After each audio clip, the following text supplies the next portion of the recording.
Анам кімге керек? Өмірде болған оқиға. 2 жастың үйлену тойы. Тойханада келін мен күйеу бақыттан балбұл жайнап отырған сәттері. Ортада күйеу баланың анасы қуаныштан ағайын туысқандарымен бірге биге түсіп, абыр-сабыр болып жүреді.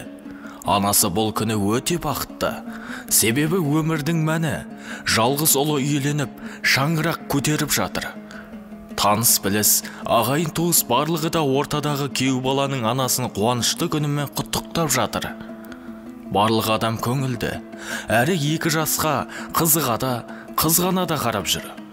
Біраз уақыттан соң келін бала күйеуіне: "Жаным, анаңа бір ауыз айтып қойшы. Билей бермей бір жерде тыныш отырсыншы. Көрген достарым не дейді? Үстімнен күлмейін ма ертең? Отыра алмаса, басқа жерге жұмсап жіберейік. Абыройды босқа төккізбей", деп сыбырлады. Күйеу бала күлді да ештеңе айтпастан ортаға шықты. Жиналған адам күйеуді ортаға шыққанына анасын құттықтайды екен деп ойлады. Бірақ күйеу бала бірден ән қойылып жатқан әншілердің қасына барды.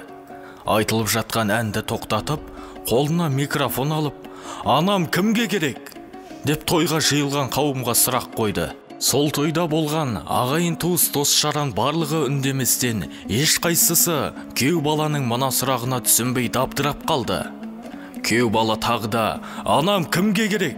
деп қайталады. Ешкімде үн жоқ. Көпшілік адам күйеу баланың бұл сұрағына ашулы еді. Іштей: "Бұл бала үйленіп жалғыз анасын керек қылмайын деді ғой" деген ойға барды. Ал келін бала іштей: "Бұл әлден менің айтқанымды қылуда, ертең бұны басқару қиын емес екен ғой" деп қуанып, сүйсініп отыр. Ана байғұс ұлының бұл сұрағына жүрегі қатты қиналып тұр еді. Жанарында тынбай жас ағып тұрды. Көзіндегі жасын тоқтата алмай, еш нәрсе айта алмай, ұлына қарап тұрды. Күйеу бала түсінбей отырған көпшілікке қарап: "Анам маған керек" деп айқайлады.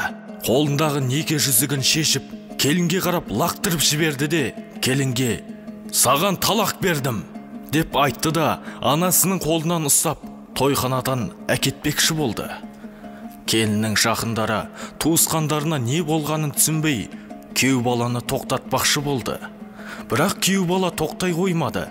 Қыздың әкесі күйеу баласын тоқтатып, не болғанын түсіндіріп беруін талап етті.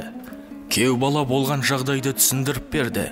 Қыздың әкесі күйеу баласын қатты құшақтап: "Шіркін, сендей ұл тәрбиелеген анаңа мың алғыс. Сендей күйеу балам болғанда еш арманым болмас еді.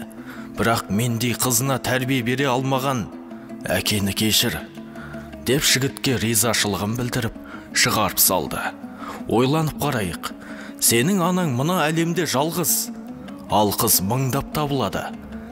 Ананың қадіріне жете білейік, бауырлар. Жазба Facebook парақшасынан алынған. Оқыған Қуаныш Толбекұлы.